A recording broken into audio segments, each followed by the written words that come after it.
Stephon Clark, the heartbroken brother of police shooting victim Stephon Clark, made himself at home Tuesday night in Sacramento's town hall. Clark settled into a chair alongside Sacramento Police Chief Daniel Hahn and put his feet on the desk.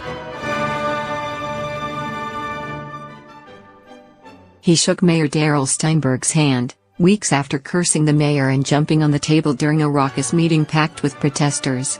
Stephon began his brief remarks by leading the audience in chanting his brother's name, then asking to meet privately with Hahn and Steinberg. He urged members of the media to stop broadcasting footage of his brother's death because it is distressing the family. Clark, who recently sought mental health treatment after police were called to a hotel where his family was staying, acknowledged his recent struggle with mental health to the council. Steinberg assured him that it's nothing to be ashamed of. "We'll help you. Everybody wants to help you," Steinberg said. "My heart is gone," Clark said, repeatedly tapping his head. "Emotions, feelings." Police escorted two audience members from the council chamber without incident after repeatedly interrupting other speakers or using profanity.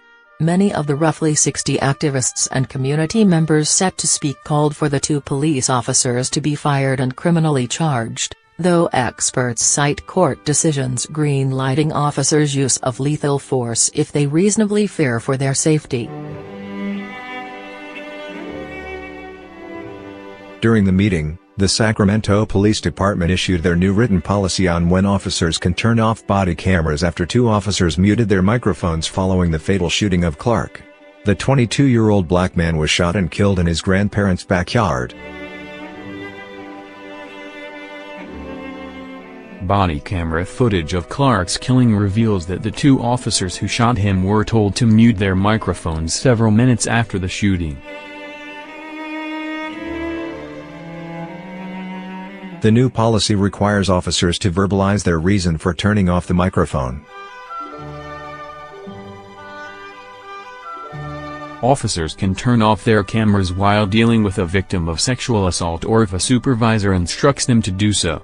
They can also turn off the equipment if a victim or witness is refusing to provide a statement on camera and the situation is non-confrontational, or when speaking to a doctor, nurse or paramedic. Steinberg said the council wants answers from Hahn in coming weeks on improvements to its policies and practices.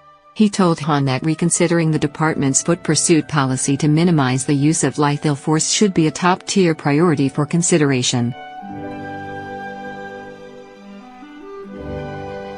"I think it gets at the essence of what we saw on that videotape and the essence of what we're struggling with as a community here together," Steinberg said.